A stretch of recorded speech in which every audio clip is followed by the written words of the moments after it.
We're live Okay. here at Sales HQ.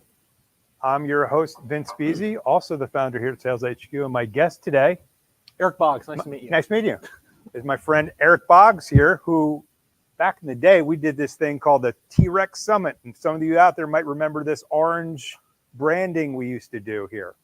In the little If you ever want to know who's the better salesperson or who's the better marketer between Vince and me, Vince was like, we should call it the revenue exchange. And I said, why don't we just call it T-Rex? And he's like, that's way better. That is a true story. That absolutely is. But I was the one that got all the sponsors. Yeah, there's no denying you are right. top 1% of the 1% yeah. sellers. Thank you. So before we get to you, because this is all about Eric Boggs today, of course. Let's hear more about you. I talk about this all the time at the beginning, and the most important thing, which is what is Sales HQ? So we are a co-selling community for high-performing sellers and sales teams. Basically, what we've established is a place for remote sellers and teams to now work from, to feel the energy of a sales floor, to collaborate with their peers, and to grow and develop their careers. We also do a lot of events. So if you go to the website saleshq.co, you can not only become a member, but you can also join our events that we do for guests and members. So Eric, it's been a little bit. I think I know a lot about you, but our folks out there watching don't. And I always ask, they don't know about you.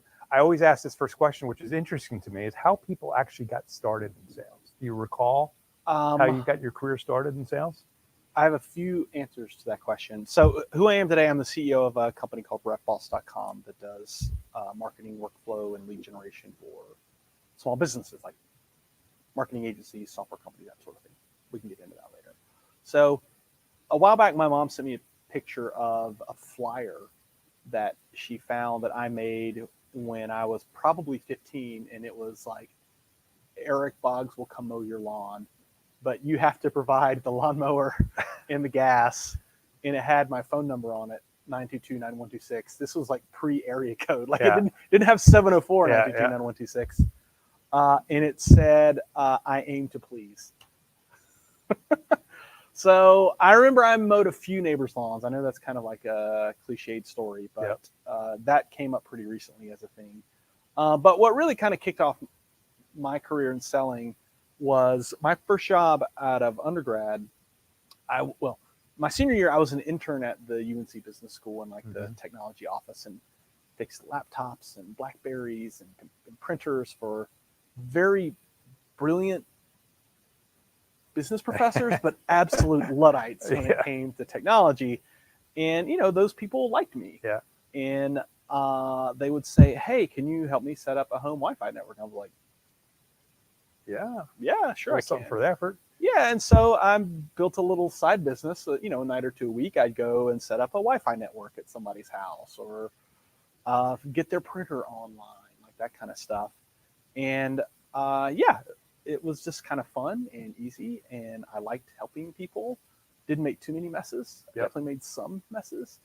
But yeah, that kind of got me on a path. And, not too long after that, I went to work for a company called Bronto Mail that became a big success. And I was the one-man sales team there for almost 3 years. Yeah.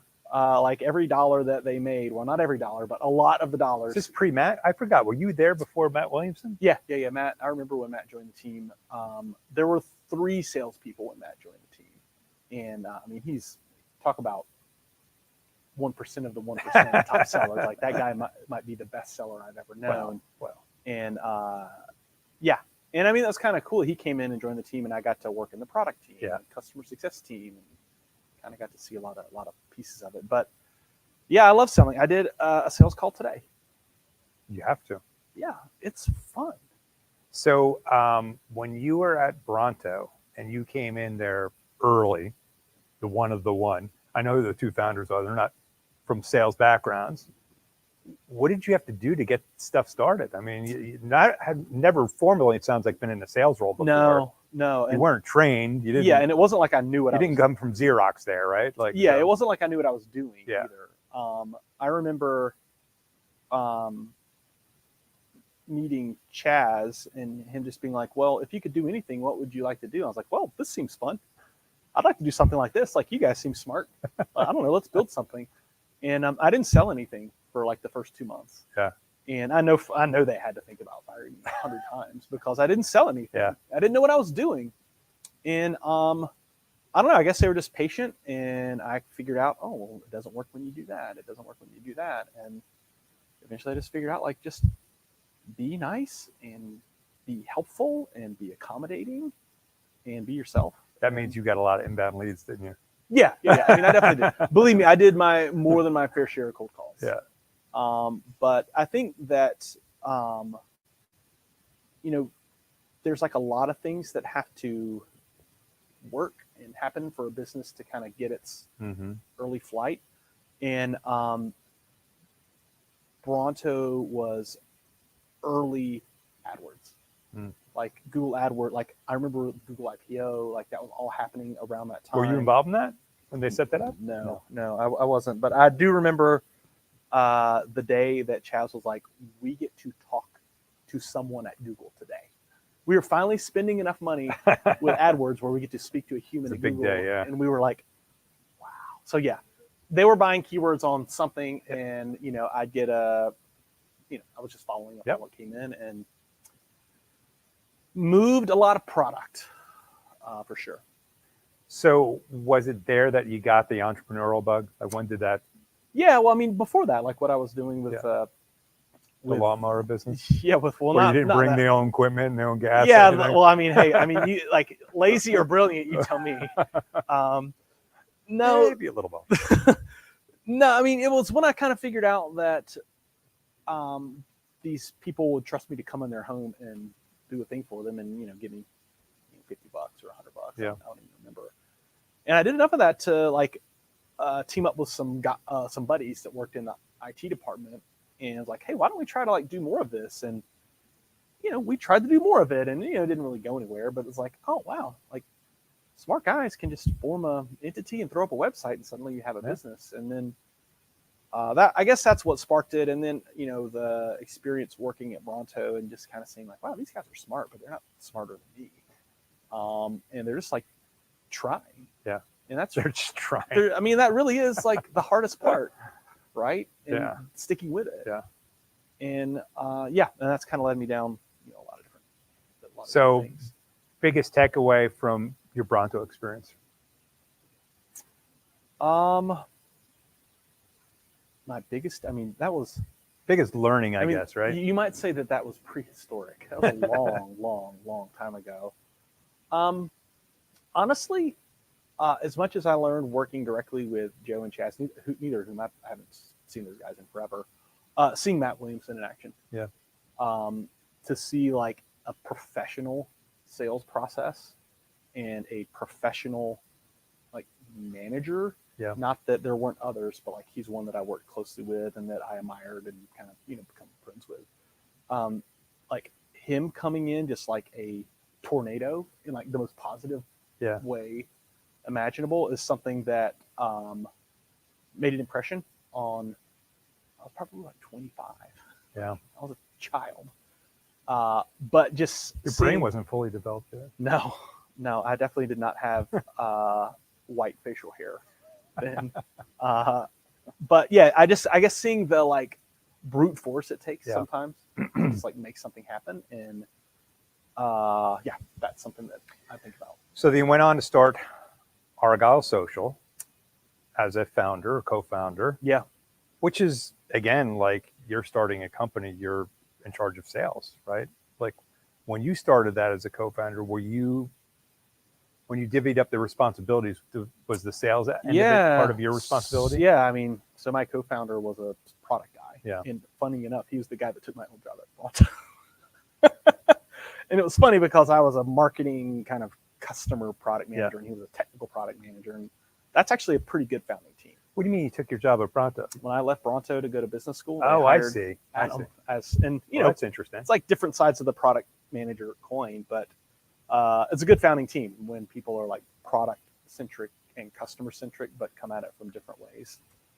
Yeah, I mean that too. Like that was forever ago, but I definitely remember just like beating my network to death to demo the thing to anybody that would listen, and our pitch deck probably had 10 or 12 logos on it, none of whom had paid us a dime, but all of whom would be like, oh no, yeah, like we believe in this, and like we believe in Eric, and like what they're doing is cool. And again, I mean, to the earlier point, just like an incredible amount of just energy and focus, and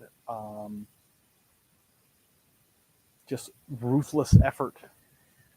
Yeah, I mean, I think the thing about being the commonality I find in being an entrepreneur or a founder of a company in sales is that you're going to get a hell of a lot more no's and ghosting and all the bad stuff than you get the good stuff. But the great news is when you get that one yes or whatever, it's like brings you, sucks you right back. Yeah, in, it's hard, man. It's like the goods can feel very, very, very good, and the bads feel like it's over in the world is ending. And those things can happen within 5 minutes.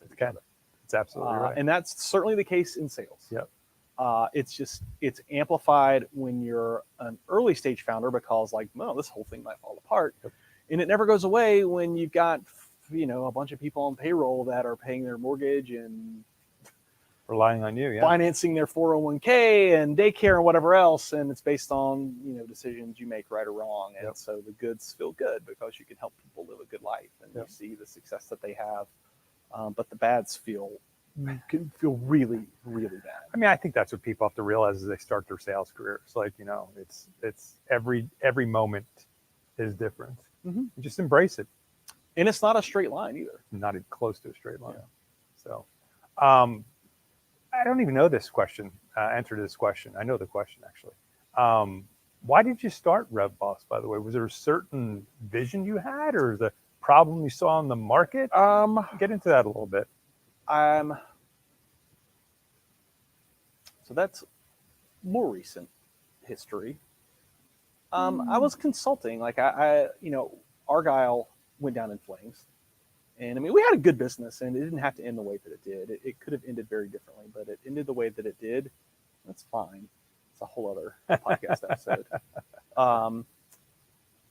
But I didn't want to jump right into anything. And so I figured I would just go work for someone else. And I thought, well, I might just plug in as a fractional guy and get in there and solve some problems with a number of different companies. And I'll pick the one that I wanted to work for. And what happened was they just kept paying me to do the thing. And I just kept doing more things and found more clients and eventually hired a guy named Danny Chu to come help me do it for more people. And the thing was lead generation? Initially, it was just like marketing, plumbing, and infrastructure. Mm-hmm. Like install Pardot, make it work with Salesforce, and make it do all of this stuff, and make it. I mean, do people even use Pardot anymore? Like, I'm sure somebody out there. Yeah, if you even know what that is. The same people use Marketo. Yeah. Which the Marketo UX looks the same as it did. Same Whatever. And yeah, so like make like build this like plumbing and then make it create activity and do things. And that kind of led us down a path of, lead gen and outbound email and lots of other things. And now our focus is much broader, like sort of full funnel, top of funnel email is very different from bottom funnel, high intent email. And we're sort of spanning all of that now. And it all sits inside of the RevBoss platform, but it's founded on the same idea of the right person needs to get the right message at the right time. And the further up the funnel you go, you lose control of the timing element. But as you get a little lower down, certainly with like site visitor retargeting, those kinds of flows, you can be like, hey, Vince, saw that you were on the website yesterday. Let me know if you want to connect. Yeah. And that stuff can work. Yeah. And, you've got very large, low converting audiences, but then you also have very small, high converting audiences. And the thing that I've learned about marketing is it's rarely, well, sometimes it can be one thing that works really well, but for most people, it's lots of things that work together, lots of things that work just okay. Yeah. But in the aggregate, work.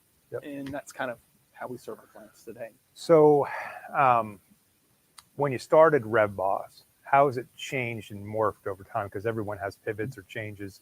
Yeah, I mean, How many we're years has it been now? 10, Wow. and I mean, we're in the midst of it now. Like with the team, I've been very clear. Like this is the third time I've started RevBoss. I started it once with Danny Chu in my office upstairs, Yep. the way that I told you. I started it a second time around 2018 when it was very clear that like the SaaS thing is just not taking off. You're Yep. running out of money, and we pivoted to kind of a productized service that was 100% prospecting email. Yep. And we're starting it a third time, like now, And what does this look like? what I just described. Combination. Yeah, we have like been all in on the tippy tip top of the funnel where it can work. It still works. Yep. It doesn't work like it worked 18 months ago, 3 years ago. Certainly like not when we started doing all of this stuff, but it still works. But investing all of our energy and all of our effort into the thing that's getting harder and harder and the prospects that are the hardest to Yep. convert, Yep. it just kind of stopped making sense. And the more we kind of thought and worked the problem, like, well, the same sort of strategy and execution applies at different stages of the buying process. We just need to get access to these different audiences. So we're connecting with our client CRMs to get existing prospects. We're embedding in their websites to get on-site sessions, and we're looking at connecting in their LinkedIn to get their LinkedIn audience, and all that just kind of churns and stuff falls out. I just here at Sales HQ, the only thing that's worked, I don't have a marketing budget. I am the marketing budget. So go back to the T-Rex thing, right? Yeah. Anyway, the thing that has worked is my audience lives and breathes on LinkedIn. Mhm. So I continue to try to figure out different ways I can communicate on LinkedIn. And it's just a series of experiments, and it always surprises me. It's always the dumbest or most simple thing that always pays off the most. And I do the same mistake every single time. I overcomplicate it, I overwrite, whatever it is, and it doesn't do anything. And then I do something short and simple, and guess what?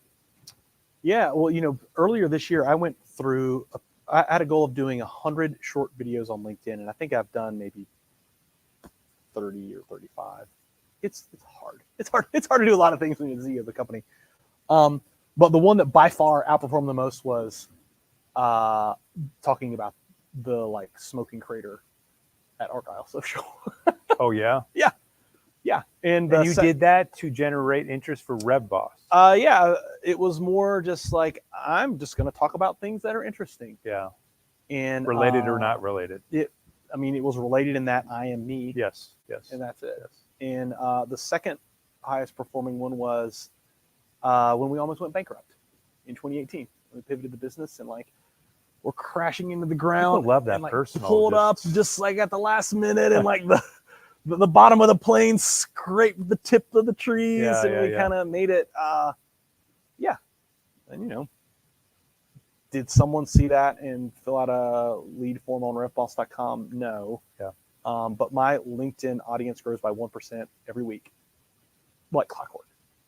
And you're using video exclusively, or are you? No, I haven't. So I've got some people on my team that write for me, doing a lot more just like content that our marketing team generates.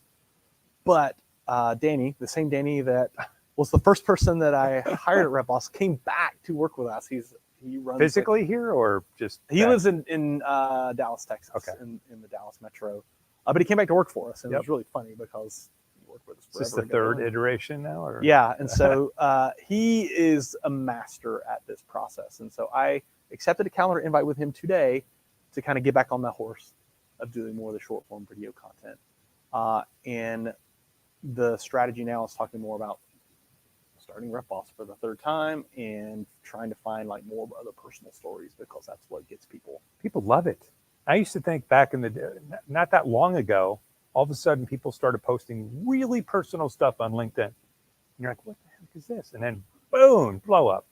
Hundreds, thousands of views and likes and It's audience growing. It's really, I don't know. Sometimes it feels like it comes very natural for me, and other times I feel like a phony. Yeah. Because it does feel fake. And there's this product called RB2B. It's one of the tools we're plugging in a few of these tools that does like the site visitor retargeting. And the founder of the business, I did a webcast with him. RB2B. B. Yeah, his name's Adam Robinson. He's a sharp guy. Oh, yeah, He's been yeah. successful. Yep. And I mean, this guy is relentless.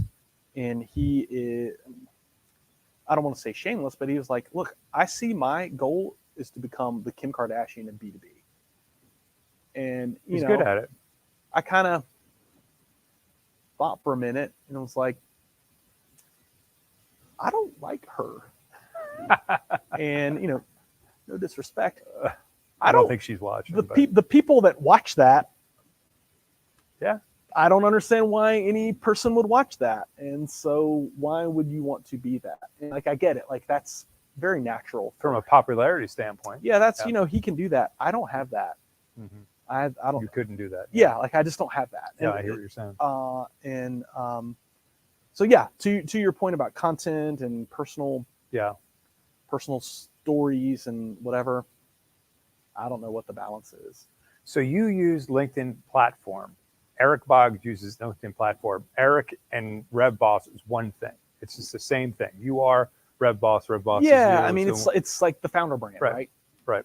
And if the founder can build a big enough audience and have enough credibility, well, then it just creates a halo effect that does everything else. And so, and I mean, that kind of makes sense if you think about it. Like, nobody wants to know Sales HQ. Yeah. It's just a legal entity. People want to know Vince. It's actually a living, breathing entity, Eric. Well, you know what I think you're. You know what but it is the people. It is the no, person. and you see it repeated on LinkedIn. You mentioned Adam, right? He's one founder, or is he a founder or whatever he is? Like, he's using it the right way for his purpose, which is to build this ginormous audience. There's another guy, Justin Welsh. I don't know who that is. The content creator. He's got like 600 and something thousand followers, which on a B2B platform is that's massive. That's huge. Yeah, Most people, if you had 20, you're doing pretty well for yourself. At 600 and something, he's just absolutely crushing it. It's just wild how so much of it is becoming like TikTokified and just like really weird. And, I don't know. It's all like it's all infotainment. Right. And the thing for me is like it always feels like it has an angle, and sometimes it just feels so contrived. It's like, I'm embarrassed for you that you made that. You're not saying that about my post, are you, Eric? No. And the thing is, like, you can tell me. The person for whom I'm embarrassed probably doesn't care. No, they don't because they're shameless and it's like, I'll just do anything for the. Yeah, because you looked at it and you might have. I know. You gave them more views. That is the conundrum. So in addition to, that's one of the platforms, obviously, you use for your own brand, for the RevBoss brand, but also for your clients. What are you finding from a marketing standpoint, what are the channels that are really working and how are you taking advantage of them today? Because it seems like every 3 months or 6 months, the evolution of things is happening so much more rapidly these days. So I think there are a few trends happening. One, the like easy money era is gone, which means the easy marketing era is gone. And that means higher scrutiny, skepticism, standard, whatever you want to call it, for buyers at any stage of the buying process. Top, bottom, left to right, whatever your paradigm is. And so that means you can't just flood AdWords with ad spend or crank out a bunch of cold emails and just hope for the best. That said, what always works is the right message to the right person at the right time. And regardless of platform. Yeah. And right person, in my view, is a tightly defined, segmented, not in like 50 different ways, but in 2 or 3 ways, ICP. Like, you don't need an audience of 50,000. You need the right 5,000. And the best qualified, best defined 5,000, maybe you put in a couple buckets that lets you layer messaging that makes a lot of sense. Like a really good example is, we love to work with companies that don't have marketing teams.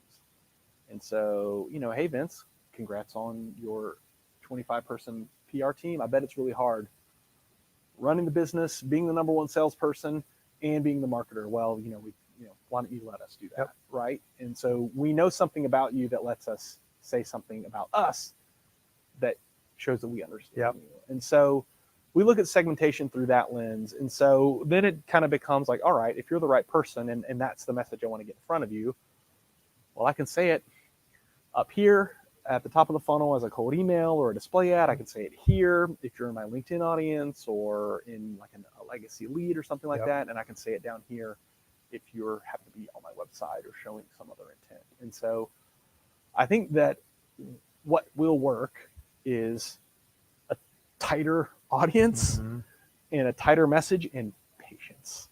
And that's the thing that, you know, we're going to find out, you know, from How our do clients. you, I assume you've done some experimentation with, I always struggle with the amount of words or content you need to feed. I always, like I said before, over explain like, oh, I need to say this and I need to say that and I need to say this. I get the call to action, right? It has to happen. But like, I think I always over express the value. So how do you, what's your magic sauce for making sure to just to the point to that audience you described? It's hard, man. Yeah. It's hard. My magic. Hey, ChatGPT. Yeah, well, it's not that. Yeah. I'll tell you that. Yeah. We've spent a lot of effort there, and man, ChatGPT for us has been very good at decision making. Okay. It's not good. How so? Give me an example. Here's a prospect, Vince. He has this title of this company. Here's a list of 30 reference clients. Pick the best one for Vince. Right. Okay. Based on That makes a lot of sense. a lot of things. Right. Here's Vince. Should he get this email, that email, or that email? Versus here's Vince, write a cold email to Vince. Like, terrible. Yep. No matter how you feed it and how you train it. Yep. And believe me, we have spent a lot of time. It doesn't feel authentic, right? Yeah, you can just see it. Yeah. You can just see it. Yep. And so where we've actually found value is our team of copywriters who are very good, keep it very tight and very short, and we will use AI for some clients, not even all clients, to decide the best phrase or decide the best reference client or, 7-word case study based on you. Yep. The other way that we use AI is, to my earlier point about like that audience of 5,000 or 10,000, however you are, like making sure that, that list that you dump from Apollo or ZoomInfo or, wherever, that those are real things, because they're not. And 30% of anything that you download from Apollo and all these tools is like absolute garbage. Yeah. And Feels it's getting worse. it is getting worse. Okay. And I think it's because all of these providers, they'll even tell you this, they all they all buy and sell from each other. And it's all this like weird incestuous relationship. And I think there's like some data crew down in like South America or something that's like real time scraping LinkedIn and everybody buys it from them. Yeah. It just gets passed around because data quality has diminished, and it's a lot of evidence for it. But it's been bad all along. Yeah. We've just been too lazy and haven't had the tools to validate that. So what's been interesting here is that from like January-ish time frame, when I really solidified like I'm going to start this thing and open the doors soon, I started building my list, not like purposely, just started doing things in activity that sort of, I've grown it now in 6 months to 3,000 subscribers, not just names, 3,000 subscribers.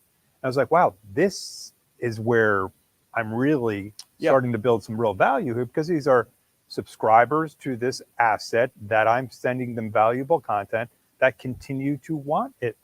I'm like, geez, I'm actually creating a platform here. And it took you a long time. Yeah, right? 6 months to get to 3,000, which for B2B, and that's actually really fast. In one market, right? Yeah. So if I had 50 markets I was in, different story. But I was really encouraged by that, because, okay, I'm doing the hard work right now, which is attracting an audience that is interested in this thing called Sales HQ, whether it's physically being here or just absorbing some of the content, right? Yeah. And I was like, wow, this is where I need to focus my effort. Yeah. It's not mass. It's like, to your point, narrow, what is my ICP? What do they care about? And then slowly keep building. And then you've got that 3,000, and locally your cap is, I don't know, 15 or 10 or 20. Whatever Like, it is, I don't know what it is, but it's like,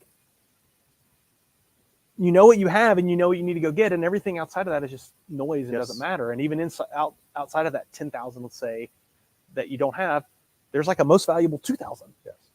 And you probably would be best served to like zero in on that.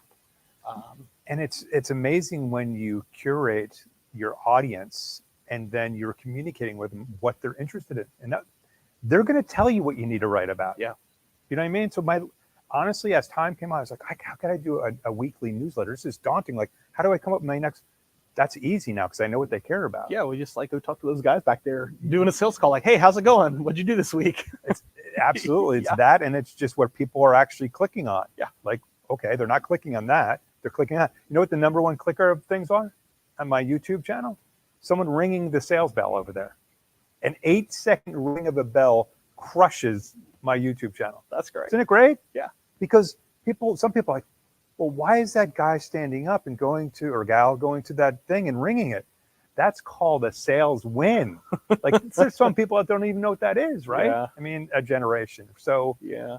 and people like seeing other people succeed too, is what Yeah. I identified as well. Yeah. So. I guess it's to my earlier comment. It's like Sales HQ as the brand versus Vince Yes. as the brand. Yes. Like that's the difference. Is Yes.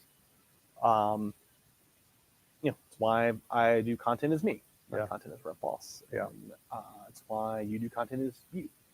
And it's I know, because if you try to do it as your brand on LinkedIn, it's well, like we post something as RevBoss, crickets. We Yes. post literally the exact Yeah. same thing as me. Well, plenty of engagement. and they even say if you even like push your brand in your post, it actually drives down engagement. I'm like, anyway, it's all a game you have to play. Yeah, I know. It's weird, and it's weird to find that balance between who you are and Kim Kardashian. Yeah. It's not hard for me. What is the top thing your current customers want, need, or challenged by? Like, what's going on with your customers that you're hearing consistently? So our clients want leads and Yeah. activity, and it's hard for us because it's never enough. And is activity mostly a meeting schedule? Yeah, generally. Yeah. Generally.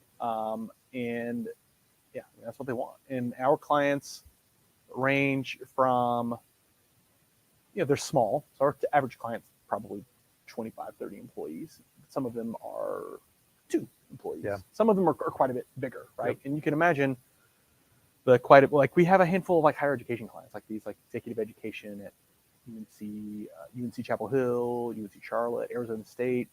Those are big organizations, and they can budget and take a long view and partner with us in the work that we do. But then we have other clients that are, Eric and Vince's, sales consulting shop, and we might be desperate and dying. And that's fine. We can still serve those types of clients, but it's a really different. Yeah. It's a different problem and a different dynamic when it's like, okay, we budgeted for 12 months of RevBoss. Let's make this work versus like, if I don't get something in 30 days, my business is going to go under. Yeah. And we have a lot of that. Yeah. And, we can make it work. Yeah. And we do make it work a lot. Yeah. Sometimes we don't. And that's so hard. your world is the same as the SaaS sales world. It's top of the funnel is diminished, mid funnel's diminished, everything's diminishing. Yeah. It's definitely harder than it was, certainly in 2021. I find that if we're going to get channel specific, I just find that email's gotten so much harder, like ridiculously much harder. Used to be like, okay, I can take a series and I'll be very specific and very, very, very personalized and all that. It's like, nope, not so much. Yeah. So I've got one last question for you. Yes. It's going to be a hard one. So you better be ready. You ready? Yes. Okay. And you better think about this because it better not be a simple answer. It better be more complex. What's the one thing about Eric Boggs that most people don't know that's interesting? Most people. That most people don't know. All right, here's a very timely one. All right. I bought a ticket to a concert today. To Really go timely. see a band called Sumac in Asheville, and I'm going with some of my college roommates. And it is music that would make your toenails curl. I was listening to it on the way over here. What is it? I never heard of it. It's not death metal. I would call it like post-punk hardcore noise. It's hard to describe. But yeah, I listen to music that... So it's loud, it's aggressive. Yeah, I listen to music that would scare children. And I do it to concentrate. That makes you concentrate. Yeah, it's like a weird, you like find a zone and I can like work. Yeah, so I guess that's an interesting thing about me that most people don't know that I thought of on the spot because I was listening to it out there and I literally bought that. I thought you were going to tell me it was like some soothing kind of jazz, laid back, lounge type music. I mean, I like that too. But yeah. No, are these the same guys you go hiking in the... It is. Yeah, it's the same that roommates. Makes sense. Yeah. Do you guys go in the woods and play this type of music, scare the bears away and shit? No, my friend Ben. So most of us live in North Carolina and Tennessee, and Ben lives in Texas, and he kind of turned us on to this band, and he loves this band. He's flying here in December to see them in Raleigh, and then again in Asheville, and so we're all going to go converge and see this band in Asheville. And yeah, you put me on the spot, man. I'm doing the best I can. I like that. I could have come up with something more interesting. Can I come up with something interesting about Eric Boggs that most people don't know? Well, they tore that building down that you used to work in. Yeah. You probably were in that building, but at the time you might have been there while they were actually taking. Guys, hang on! I'm still like stripping things off the walls. That was interesting. So we were in a building in downtown Durham. It was cheap and ratty, like don't ride the elevator kind of building. And we leased it in there. This was probably 2017, 2018. I don't know. They're like, we're going to tear it down. I was like, okay, well, just, let us know. Make sure we're out of the building before the wrecking ball comes. And they're like, well, we're doing 6-month rolling lease. I was like, okay. Yeah. And they're like, yeah, I don't know if we're going to extend, we got the financing. This building's going to come down. We were there for like 3 years. I know you were. And then no plumbing. No, just kidding. No, it was fine. It was fine. Actually, a great view, like right by Bull McCabe's. Perfect location. Then pandemic hit. Like we moved out when the pandemic hit. That's right. And but yeah, they made a big deal out of it. But we just stayed there for a long time. Squatters. So it was a bank building. Yep. Do you know who showed up as the like guest celebrity appearance for the ribbon cutting? For the ribbon cutting in downtown Durham. You'll never guess it. I'm actually going to guess it. He was a member of the Beach Boys. Brian Wilson? A touring member of the Beach Boys, not Brian Wilson. Touring member of the Beach Boys. Barry Gibb. Glenn Campbell. Glenn Campbell? For real? Campbell. Is he from North Carolina? I don't know. I think he was like on... I talked to the building... Why would he come to Durham, North Carolina? I think he was like on tour in North Carolina, and they were opening the building. I see. And they're like, "Hey, Glenn Campbell, do you want to come cut the ribbon?" He's like a D-Pack, and they're like, he's like walking, getting. Well, he wasn't a D-Pack. I don't know where he was, but D-Pack didn't exist. Oh, it wasn't. Not the new building, the original building in like the '60s. Oh, the building that was cut down. I thought you meant the new building. No, the new building. Glenn Campbell died a few years ago. Okay, I'm sorry. I unironically love Glenn Campbell. Yeah. But no, like when it opened, like a Rhinestone Cowboy. Yes, am I right? The Wichita lineman. I'm back. Southern Knights. Okay, all right. Okay. All right, I'm back. But yeah, Glenn Campbell. That's an interesting thing. It like blew me away. I was like, this is so great. I've been a place that. Well, I think we're going to end there because I don't know what we're talking about. It's got nothing to do with sales but when you hit Wichita lineman, that's usually the wrap it up. Eric, thank you for coming on. Yeah, man. It's good catching up. My pleasure, my friend. Till next time, Sales HQ.